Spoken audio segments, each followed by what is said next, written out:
Belgian infantry are reorganizing in 2026 to prepare for the French Griffin armored personnel carrier entering their inventory. The tentative organization I've been shown makes pretty significant changes, introducing new equipment, counter-UAS or anti-drone teams in each squad, and basically meshing Belgian and French structures for interoperability. This video is just going to rapid fire the new rifle and weapons platoons that are to be phased in, with most of the changes starting in January next year. If you want to get a sense of what this structure will replace, I already have a video on the pre-2026 Piranha 3 infantry platoon and one in their older GWAT era Dingo and Piranha platoons scheduled for October 3rd.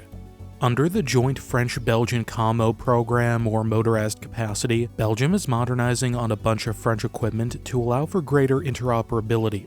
With this, their infantry battalions are also getting closer structurally to French infantry regiments. They're also undergoing a modest expansion of their combat units. Prior to the reform, the Belgian Army motorized infantry capability was split between 3 battalions mounted predominantly on Piranha 3Cs and 2 battalions mounted on Dingo 2s. The two currently have different organizations, but with the injection of French equipment, one of the Piranha battalions, the French-speaking 1st and 3rd Lancers, will become a Jaguar cavalry battalion, joining a reformed Dutch-speaking 2nd and 4th Lancers. The remaining infantry battalions will be reorganized on the Griffin, France's medium APC. They've also moved the 1st Carabiniers and Grenadiers in Flanders to Newport on the coast, making room at their old garrison. And Belgium is standing up a 2nd Artillery Battalion in Wallonia to match the current one in Flanders, both to be equipped with 155mm Caesars and Griffin MPAC. It's possible the 1st and 3rd Lancers will be moved to Charleroi, but if it does happen, that's further in the future. The new infantry organization will be based on platoons of 4 Griffins, replacing the current 4 Piranha and 5 Dingo platoons. They will have 3 fusilier sections, 1 small support section, and a small platoon HQ, similar to the current Piranha platoon. Each Griffin holds 10 personnel under this structure, for a total of 40 in the platoon. 2 of 3 Fusilier sections, their version of the rifle squad, consist of a squad leader, medium-range anti-tank gunner, 2 3-man teams, vehicle gunner, and driver. The first squad just lacks the dedicated anti-tank guy and folds his duties into the second team. This is mainly so the deputy platoon leader has a place to sit. At its base, each team will have a mini-me. If going by current Belgian practice, Alpha team would be under the deputy squad leader, while Bravo just has a marksman. Alpha will have a traditional grenadier with a 40mm underbarrel grenade launcher as currently, with the option to use it underbarrel or standalone, but Bravo will not. Both teams will also have an AFAB SR or anti-fortification, anti-armor short range, which I'm told will be the AT-4, a new addition to squads that currently use M72s. Alpha Team will also have a Black Hornet Nano UAS, and ideally in the future, although not currently resourced, the LGI Mark II, a new lightweight longer-range version of France's 51mm grenade launcher. That may be contingent on if France procures them though. Bravo Team meanwhile will be more counter-UAS focused.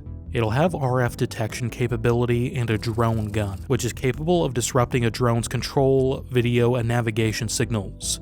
It'll also have a shotgun specifically for counter-UAS. I'm told the Winchester SX4 semi-automatic shotgun with an 18.5-inch barrel. Those won't start to be issued to priority units until December of 2025 though.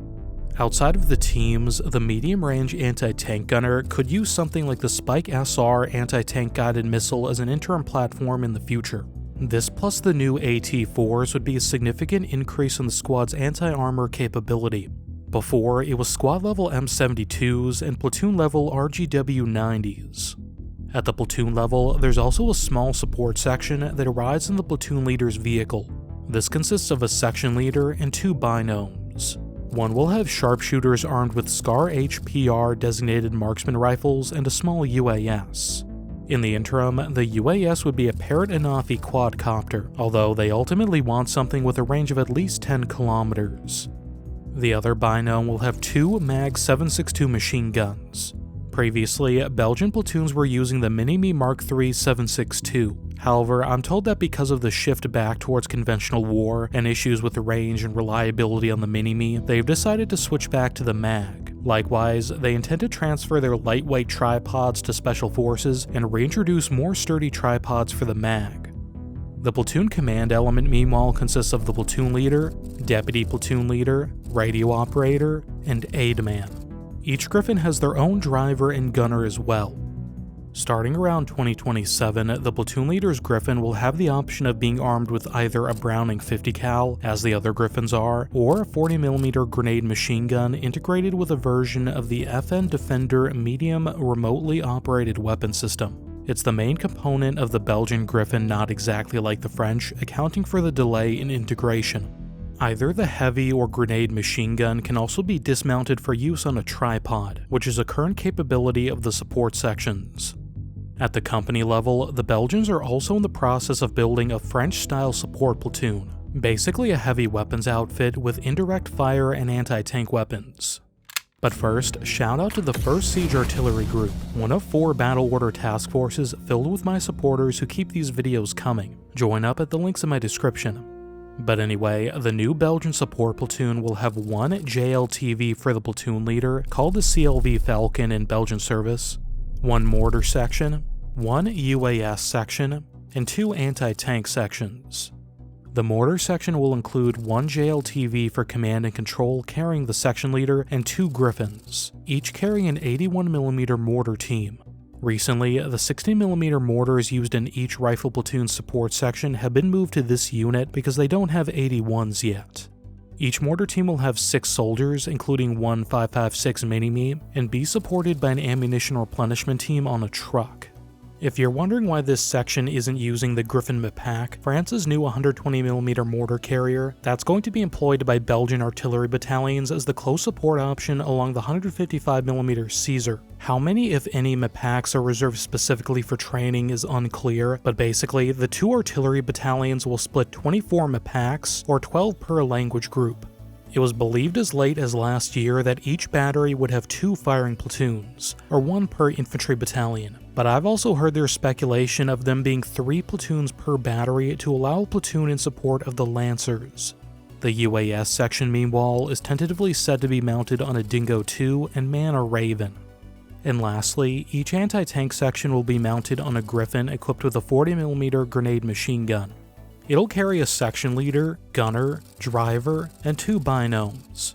They'll man a mix of French MMP anti-tank guided missiles, AFAB MR, which as I said could be like the Spike SR but is the NLAW in French service, a short-range loitering munition, and MAG 7.62 machine gun. A lot of this is contingent on new equipment being issued in 2027 or not yet procured at all, so it might not look exactly like this in 2026. Check out my video on Belgium's pre-2026 rifle platoon and company task force to see what this is replacing.